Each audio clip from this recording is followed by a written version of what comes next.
Hello friends, Vardhan academy में आप सभी का स्वागत है। दोस्तों, आज की इस वीडियो में हम लोग Uttar Pradesh junior teacher vacancy से संबंधित जो सामान्य अध्ययन की जो हम लोगों की सीरीज चल रही है, ठीक है, टॉप 50 वाली, तो उसी में आज टॉप 50 क्वेश्चंस और हम लोग इसमें देखेंगे।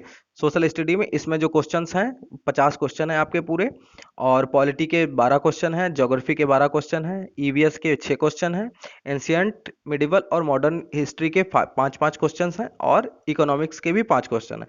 तो इस तरीके से सोशल स्टडी में जितने भी क्वेश्चंस पूछे जाते हैं, सोशल स्टडी में आपके पूछे जाएंगे, उसी से संबंधित पूरे सिलेबस वाइज, सिलेबस के अकॉर्डिंग है, कुछ भी आपका सिलेबस से अलग नहीं है। ठीक है, तो चलिए आज की वीडियो स्टार्ट करते हैं और देखते हैं कि किस प्रकार के क्वेश्चन है। और जैसा भी हो, आप लोग इसमें कमेंट जरूर किया करिए। और 2-3 लोग हैं, जैसे जो लोग ऐसा करते हैं कि जैसे मैं प्रीमियर लगा देता हूं, तो प्रीमियर के साथ ही 2-3 लोग ऐसे हैं जो लगातार उसके साथ ही अपने कमेंट देते रहते हैं, जिससे एक चीज पता चलती रहती है कि आपके कितने क्वेश्चन सही हो रहे हैं। ठीक है, और दूसरों को भी कितने सही हो रहे हैं। ज्यादा से ज्यादा लोग करेंगे तो एक दूसरे का देख सकते हैं कि तैयारी कैसी चल रही है। ठीक है, तो कंपटीशन का भी अंदाजा होता रहता है कि आगे फ्यूचर में कैसा कंपटीशन आपको मिलने वाला है। तो चलिए आज की वीडियो स्टार्ट करते हैं और देखते हैं क्वेश्चन किस प्रकार के। सबसे पहले पॉलिटी के 12 क्वेश्चन देख लेते हैं। भारतीय विधान परिषद को बजट पर बहस करने की शक्ति किस अधिनियम के द्वारा प्राप्त हुई थी? इसका आंसर दीजिए, फिर आगे बढ़ता हूं। ठीक है, तो इसका जो आंसर है वो है भारत परिषद अधिनियम 1892। ठीक है, 1892 में भारतीय विधान परिषद को बजट पर बहस करने की शक्ति प्रदान की गई थी। ठीक है, थोड़ा कलर इसका चेंज कर लेते हैं। ठीक है, नेक्स्ट, भारतीय संघवाद को सहकारी संघवाद, ठीक है, सहकारी संघवाद मतलब कोऑपरेटिव फेडरेशन, किसने कहा था? तो इसका जो राइट आंसर है वो है जी ऑस्टिन, गॉडविन ऑस्टिन ने। ठीक है, नेक्स्ट है क्वेश्चन, भूमि सुधार किस सूची के अंतर्गत शामिल है? ठीक, 3 सूचियां होती हैं, केंद्र सूची, राज्य सूची और समवर्ती सूची। तो किस सूची के अंतर्गत है ये? इसका राइट आंसर है आपका राज्य सूची। ठीक है, जो आपका भूमि सुधार है वो आपका राज्य सूची के अंतर्गत आता है। नेक्स्ट क्वेश्चन है, प्रस्तावना संविधान का अंग नहीं है, उच्चतम न्यायालय ने यह मत किस वाद में व्यक्त किया था? ठीक है, प्रस्तावना के बारे में उच्चतम न्यायालय ने किस वाद में यह कहा था कि यह प्रस्तावना जो है वो संविधान का अंग नहीं है? तो इसका जो आंसर है वो है बेरूबारी संघ मामले में, वर्ष 1960 में। कौन सा मामला था? बेरूबारी बनाम संघ, बेरूबारी संघ मामले में। ठीक, नेक्स्ट क्वेश्चन है क्वेश्चन नंबर 5, सिक्किम भारत का एक राज्य किस संविधान संशोधन के द्वारा तथा किस वर्ष बनाया गया था? दो दो क्वेश्चन है समझो एक तरीके से इसमें, कि किस संविधान संशोधन द्वारा और किस वर्ष बनाया गया था। तो दोनों यहाँ पर देखिए, 36वें संविधान संशोधन के अंतर्गत वर्ष 1975 में। नेक्स्ट क्वेश्चन है क्वेश्चन नंबर 6, भारत से बाहर लगातार कितने वर्षों तक रहने पर भारतीय नागरिकता समाप्त कर दी जाती है? इसका जो राइट आंसर है वो है आपका उत्तर 7 वर्ष तक। ठीक, 7 वर्ष तक कोई भी अगर भारत से अलग रहता है तो उसकी नागरिकता समाप्त कर दी जाती है। संविधान का कौन सा अनुच्छेद व्यक्ति की विदेश यात्रा के अधिकार को संरक्षण प्रदान करता है? ठीक है, विदेश यात्रा के अधिकार को संरक्षण कौन सा अनुच्छेद प्रदान करता है? तो इसका जो राइट आंसर है वह अनुच्छेद 21, अनुच्छेद 21। नेक्स्ट क्वेश्चन, मूल कर्तव्यों को मुख्यतः किन 2 वर्गों में रखा गया है? 2 प्रकार के होते हैं, नैतिक कर्तव्य और नागरिक कर्तव्य। ठीक है, नागरिक कर्तव्य और मॉरल ड्यूटी। नेक्स्ट है, भारत के राष्ट्रपति ने किस एकमात्र मामले में जेबी वीटो, जेबी मतलब पॉकेट वीटो, ठीक है, जेबी वीटो की शक्ति का प्रयोग किया था? इसका राइट आंसर है भारत डाकघर विधेयक वर्ष 1986 में। ठीक है, भारत डाकघर विधेयक 1986 में इसका प्रयोग किया गया था, एकमात्र ऐसा मामला था। नेक्स्ट है, भारत के उपराष्ट्रपति को पद से हटाने संबंधी प्रस्ताव संसद के किस सदन में लाया जा सकता है?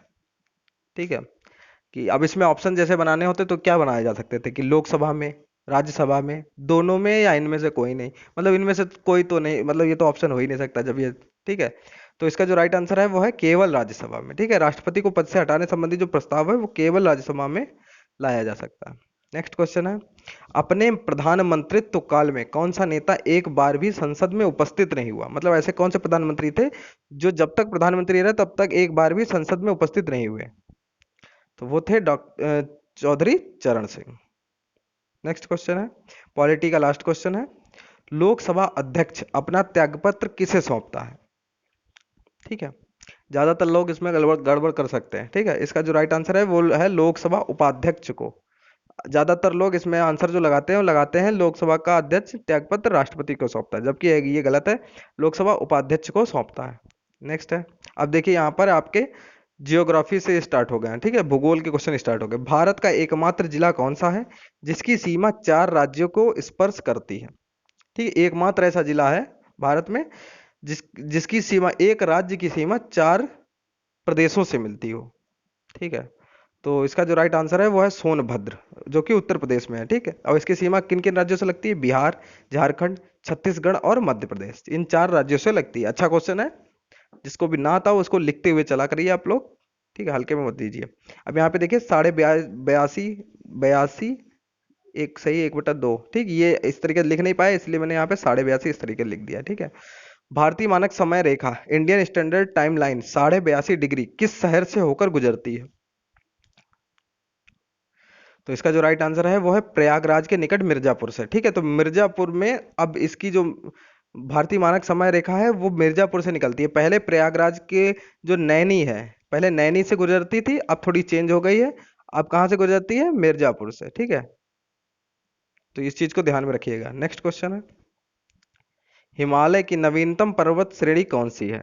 इसका तो आंसर आप लोगों ने देख ही लिया है, शिवालिक। ठीक है, शिवालिक जो श्रेणी है वो नवीनतम पर्वत श्रेणी है हिमालय की। कुल्लू घाटी किन पर्वत श्रेणियों के मध्य स्थित है? राइट आंसर है इसका धौलाधर तथा पीर पांजाल। ठीक है, धौलाधर तथा पीर पंजाल पर्वत श्रेणियों के मध्य में है कुल्लू घाटी। ठीक है, हिमाचल प्रदेश। नेक्स्ट क्वेश्चन, भारत में औसत वार्षिक वर्षा कितनी होती है? पिछले जो वीडियो थे उसमें भी वर्षा से संबंधित एक क्वेश्चन पूछा था, तो वार्षिक वर्षा कितनी होती है? वो होती है लगभग 125 सेंटीमीटर। ठीक है, नेक्स्ट क्वेश्चन, चाय बागानों के लिए कौन सी मृदा उपयुक्त है, मतलब कौन सी मिट्टी उपयुक्त है? तो इसका जो राइट आंसर है वो है आपका लेटेराइट। लेटेराइट मिट्टी आपके चाय के बागानों के लिए सबसे उपयुक्त है, होती है। नेक्स्ट है, नागरहोल राष्ट्रीय उद्यान का परिवर्तित नाम क्या है? नागरहोल राष्ट्रीय उद्यान जो है उसका परिवर्तित नाम क्या है? तो इसका वो परिवर्तित नाम है वो है राजीव गांधी राष्ट्रीय उद्यान। और ये जो उद्यान है वो आपका कहाँ है? कर्नाटक में। अगर बाई चांस क्वेश्चन आ जाए तो या तो राजीव गांधी राष्ट्रीय उद्यान लिखा होगा या नागरहोल राष्ट्रीय उद्यान, तो दोनों में आपको अगर पूछा जाए कहाँ है तो कर्नाटक में। नेक्स्ट है, प्रायद्वीपीय भारत की नदियों में से कौन सी सबसे लंबी नदी है? ठीक है, प्रायद्वीपीय भारत जो है दक्षिण भारत, उसकी नदियों में से कौन सी नदी सबसे लंबी है? तो इसका जो राइट आंसर है वो है गोदावरी। नेक्स्ट क्वेश्चन है, सिंचित क्षेत्रफल की दृष्टि से भारत का विश्व में कौन सा स्थान है? ठीक है, क्षेत्रफल की दृष्टि से भारत का 7वां स्थान है, जनसंख्या की दृष्टि से दूसरा है, और सिंचित क्षेत्रफल की दृष्टि से भारत का विश्व में प्रथम स्थान है। ठीक है, प्रथम स्थान। नेक्स्ट क्वेश्चन है, भारत के सर्वाधिक क्षेत्रफल पर किस फसल की कृषि होती है? तो सबसे ज्यादा जो खेती होती है सर्वाधिक क्षेत्रफल पर वो होती है धान की या फिर चावल की, कुछ भी कह सकते हैं आप। ठीक है, नेक्स्ट है, भारत का कौन सा राज्य अभ्रक का सबसे बड़ा उत्पादक है? ठीक, तो इसका जो राइट आंसर है वो है आंध्र प्रदेश। नेक्स्ट है क्वेश्चन, क्वेश्चन नंबर 24, ये आपका भूगोल का लास्ट क्वेश्चन है। स्वतंत्रता के पश्चात भारत में कुल कितनी जनगणनाएं हुई हैं? ठीक है, स्वतंत्रता जब से हम लोगों को मिली है उसके बाद से अब तक कितनी जनगणनाएं हो चुकी हैं? तो अभी तक जितनी जनगणनाएं हुई हैं वो हैं, उनका नंबर है 7। 7 जनगणनाएं अभी तक हो चुकी हैं। अब देखिए आपके यहाँ पर ये आपके पर्यावरण से संबंधित क्वेश्चन, ईवीएस से संबंधित क्वेश्चन है। किस भौगोलिक क्षेत्र को जैव विविधता का भंडार कहा जाता है? उष्ण कटिबंधीय वर्षा वनों को। नेक्स्ट है, भारत में कौन सा राष्ट्रीय उद्यान पक्षियों के स्वर्ग के नाम से प्रसिद्ध है?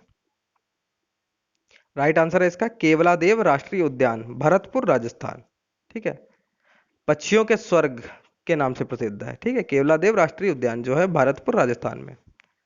27वां क्वेश्चन है, कार्टाजेना प्रोटोकॉल किससे संबंधित है? जैव सुरक्षा समझौता से। ठीक है, जैव सुरक्षा समझौता से संबंधित है कार्टाजेना प्रोटोकॉल। नेक्स्ट है क्वेश्चन नंबर 28, मानव जनित पर्यावरण प्रदूषण को क्या कहा जाता है, मतलब मानवों द्वारा जो प्रदूषण होता है उसको क्या कहा जाता है? एंथ्रोपोजेनिक, ठीक है, एंथ्रोपोजेनिक किसे कहा जाता है? मानव जनित पर्यावरणीय प्रदूषण को। नेक्स्ट क्वेश्चन, सुपरसोनिक जेट विमानों से निकलने वाली कौन सी गैस ओजोन परत को क्षति पहुंचाती है? इसका राइट आंसर है नाइट्रोजन ऑक्साइड, ठीक है, नाइट्रोजन ऑक्साइड जो है सुपरसोनिक जेट विमानों से निकलती है और ये ओजोन परत को क्षति पहुंचाती है। नेक्स्ट क्वेश्चन है आपका 30, क्वेश्चन नंबर 30, ईवीएस का लास्ट क्वेश्चन है। भारत सरकार द्वारा किस वर्ष केंद्रीय गंगा प्राधिकरण प्राधिकरण का गठन किया गया? तो इसका जो राइट आंसर है वो है वर्ष 1982 में। नेक्स्ट क्वेश्चन, भ्रा अब देखिए यहाँ पर आपके स्टार्ट हो गए हैं एंशिएंट हिस्ट्री के 5 क्वेश्चन, फिर मिडिवल के 5 होंगे और फिर मॉडर्न के भी 5 होंगे, तो 15 क्वेश्चन आपके हिस्ट्री के होंगे यहाँ पर। भारतीय प्रागैतिहासिक अध्ययन से संबंधित प्री हिस्टोरिक इंडिया किसकी कृति है? इसका राइट आंसर है स्टुअर्ट पिगट, ठीक, स्टुअर्ट पिगट की। नेक्स्ट है प्रसिद्ध दसराज युद्ध किस नदी के तट पर लड़ा गया? ये बहुत इंपॉर्टेंट क्वेश्चन है और काफी परीक्षाओं में पूछा भी जा चुका है। दसराज का युद्ध, ठीक है, किस नदी के तट पर लड़ा गया था, ठीक है, और इसका वर्णन कहाँ मिलता है? इस टाइप के क्वेश्चंस काफी आते हैं। तो ये जो नदी थी, नदी का नाम है परुष्णी, जो वर्तमान में रावी के नाम से जानी जाती है, ठीक है, रावी नदी, परुष्णी लेकिन आपको याद रखना है। और ये दसराज युद्ध का वर्णन ऋग्वेद के 7वें मंडल में मिलता है, तो ऋग्वेद में इसका वर्णन होता है और किस मंडल में पूछ दिया जाए तो वो है 7वां मंडल, ठीक है। Next question, question number 33, Jain संप्रदाय के प्रथम विभाजन के पश्चात निर्मित श्वेतांबर संप्रदाय के संस्थापक कौन थे? श्वेतांबर संप्रदाय के संस्थापक पूछा गया है, ठीक है। दिगंबर और श्वेतांबर दो संप्रदायों में बट गया था, तो श्वेतांबर संप्रदाय के संस्थापक कौन थे? स्थूलभद्र। नेक्स्ट क्वेश्चन है क्वेश्चन नंबर 34, यह किस अभिलेख से प्रमाणित होता है कि चंद्रगुप्त मौर्य का प्रभाव पश्चिम भारत पर था? किस अभिलेख से? तो रुद्रदामन के जूनागढ़ अभिलेख से। लास्ट क्वेश्चन है एंशिएंट हिस्ट्री का, गुप्तकालीन स्वर्ण मुद्रा को क्या कहते हैं? कहते हैं दीनार, ठीक है, दीनार कहते हैं। अब देखिए मिडिवल हिस्ट्री के क्वेश्चन स्टार्ट है। सिक्कों पर देवी लक्ष्मी की आकृति किस मुस्लिम शासक के द्वारा बनवाई गई थी? राइट आंसर है मोहम्मद गोरी, मोहम्मद गोरी के द्वारा सिक्कों पर देवी लक्ष्मी की आकृति बनवाई गई थी। नेक्स्ट क्वेश्चन है, वर्ष 1518 में लड़े गए खातौली के युद्ध में इब्राहिम लोदी ने किसने पराजित किया था? मतलब इब्राहिम लोदी इस युद्ध में पराजित हुआ था, तो किसके द्वारा किया गया था? इसमें 2-3 क्वेश्चन बन रहे हैं, ठीक है, कि इब्राहिम लोदी और, अब पहले आंसर देख लीजिए। आंसर है इसका महाराणा सांगा, महाराणा सांगा इसमें विजयी हुए थे। और क्वेश्चन ये भी आ सकता है खातौली का युद्ध कब हुआ था? तो 1518 में, ठीक है। किसके बीच में हुआ था? इब्राहिम लोदी और महाराणा सांगा के बीच में, ठीक है। इब्राहिम लोदी और महाराणा सांगा के बीच में कौन सा युद्ध हुआ था? तो खातौली का युद्ध, ठीक है। तो इस तरीके से क्वेश्चन इसमें बनाए जा सकते हैं। भक्त तुकाराम किस मुगल सम्राट के समकालीन थे? इसका राइट आंसर है जहांगीर। भक्त तुकाराम जो थे वो जहांगीर के समय के समकालीन थे। औरंगजेब की मृत्यु के समय मराठा नेतृत्व किसके हाथों में था? राइट आंसर है इसका ताराबाई, ठीक है, ताराबाई के हाथों में था। नेक्स्ट है सिर है ए अकबर महान रहस्य की रचना किसने की थी? राइट आंसर है दारा सिकोह ने, ठीक है। तो मिडिवल के आपके 5 क्वेश्चन मिडिवल के भी हो गए। अब हम लोग मॉडर्न हिस्ट्री के 5 क्वेश्चन देखेंगे। भारत में पुर्तगाली शक्ति का वास्तविक संस्थापक किसे माना जाता है? ठीक है, तो माना जाता है अलबुकर्क को, ठीक है, अलबुकर्क को भारत में पुर्तगाली शक्ति का वास्तविक संस्थापक माना जाता है। नेक्स्ट क्वेश्चन, यह विचार किसने दिया कि भारत में ब्रिटिश आर्थिक नीति घिनौनी है? मतलब भारत में जो ब्रिटिश आर्थिक नीति थी वो घिनौनी है, ये किसने कहा था? ये कहा था कार्ल मार्क्स ने। नेक्स्ट क्वेश्चन, मोपला विद्रोह कहां हुआ था? तो मोपला विद्रोह हुआ था केरल मालाबार तट पर, ठीक है। नेक्स्ट क्वेश्चन है, किस घोषणा पत्र को भारतीय शिक्षा का मैग्ना कार्टा कहा जाता है? जिसने भी डीएलएड बीटीसी या बीएड अच्छे से पढ़ा होगा तो ये क्वेश्चन तो उसको 50 बार उसके सामने आया होगा, ठीक है। ये शब्द कि भारतीय शिक्षा का मैग्ना कार्टा किसे कहा जाता है? तो ये कहा जाता है बोर्ड का घोषणा पत्र 1854 ईस्वी, ठीक है। काफी अच्छा क्वेश्चन है, अब इजी तो क्वेश्चन नहीं है, क्योंकि जिसको आता है उसके लिए इजी है, जिसको नहीं आता है उसके लिए टफ है, सीधी सी बात, ठीक है। और ये कब आया था? 1854 ईस्वी में। अल हिलाल एवं अल बिलाग नामक पत्रिकाएं किसके द्वारा प्रकाशित की गई थी? ठीक है, अल हिलाल और अल बिलाग नामक पत्रिकाएं किसके द्वारा प्रकाशित की गई थी? तो ये किसने प्रकाशित की थी? मौलाना अबुल कलाम आज़ाद। इनका अर्थ तो मुझे नहीं पता, उर्दू आती नहीं है, लेकिन ये जो पत्रिकाएं थी ये किसने की थी? मौलाना मौलाना अबुल कलाम आज़ाद ने। अब देखिए आपके इकोनॉमी के क्वेश्चन 5 शुरू हो गया। सकल घरेलू उत्पाद जीडीपी में परिवर्तन की दर क्या कहलाती है? जीडीपी में जब परिवर्तन होता है उसकी दर को क्या कहते हैं? आर्थिक विकास दर, ठीक है। Next question, question number 47। Bharat में सकल घरेलू उत्पाद मतलब जीडीपी का सबसे बड़ा भाग किस आर्थिक क्षेत्र से प्राप्त होता है? ये थोड़ा सा अच्छा क्वेश्चन है। और सेवा क्षेत्र, सर्विस सेक्टर से सबसे ज्यादा जो है टैक्स यहाँ पर जीडीपी जीडीपी जो है उसका सबसे बड़ा जो भाग है वो कहाँ से आता है? सर्विस सेक्टर से, ठीक है। नेक्स्ट, निर्धारित अवधि से एक वर्ष पूर्व ही समाप्त होने वाली पंचवर्षीय योजना कौन सी थी? ऐसी योजना जो 5 वर्ष से पहले ही अपने मतलब 4 ही वर्ष में समाप्त हो गई थी, 1 वर्ष से पहले ही। तो वो थी पंचवर्षीय योजना। 5वीं पंचवर्षीय योजना 1 वर्ष पूर्व ही समाप्त हो गई थी। नेक्स्ट है, भारत में पहला इस्लामिक बैंक कहाँ स्थापित किया गया है? ठीक है, प्रथम इस्लामिक इस्लामिक बैंक अगर बाई चांस क्वेश्चन पूछ दिया जाता है तो कहाँ है? तो ये स्थापित किया गया कोच्चि, जो कि केरल में है। नेक्स्ट एंड लास्ट क्वेश्चन है आज का, मौद्रिक नीति समिति का अध्यक्ष कौन होता है? इसका आंसर शायद देख ही लिया होगा। तो इसका जो राइट आंसर है वो है आपका रिजर्व बैंक का गवर्नर, ठीक है। ये टॉप 5 क्वेश्चंस आपके टॉप 50 क्वेश्चंस होगा, और उम्मीद है इससे आप लोगों को बहुत हेल्प होगी। और अभी तो ये स्टार्ट हुआ है, ठीक है। अगर 1 महीने भी इसको मैं कंप्लीट करता हूँ, मतलब जारी रखता हूँ, तो 1500 से ऊपर 1500 क्वेश्चन तो आपके यहाँ पे कंप्लीट हो जाएंगे, क्योंकि इसमें तो आपके टॉप 50 ही रहेंगे।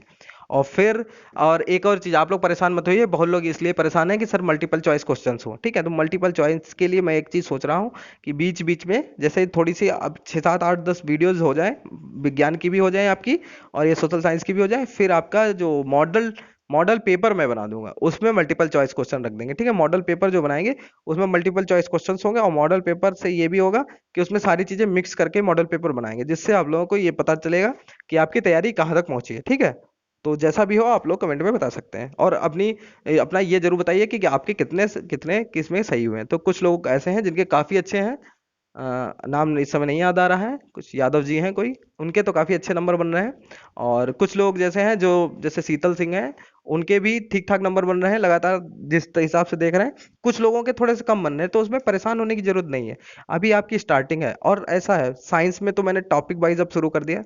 तो टॉपिक वाइज में ऐसा है कि कुछ टॉपिक बहुत ईजी है, जैसे आज वाला टॉपिक था मापन मात्रक, वो ईजी था। धीमे धीमे ऐसे बहुत से ऐसे टॉपिक्स आएंगे जो आपको टफ लगेंगे, ठीक है। तो उसमें कम भी हो सकता है, और जो इजी होंगे उसमें ज्यादा भी आ सकते हैं। तो इसमें परेशान होने वाली कोई बात नहीं है, जो नहीं आता है उसको सीखिए, चीजें तैयार होती चली जाएंगी सीधे धीमे धीमे, ठीक है। तो परेशान होने की कोई जरूरत नहीं। तो दोस्तों आज की वीडियो में सिर्फ इतना ही, मिलते हैं अपनी नेक्स्ट वीडियो में, तब तक के लिए नमस्कार।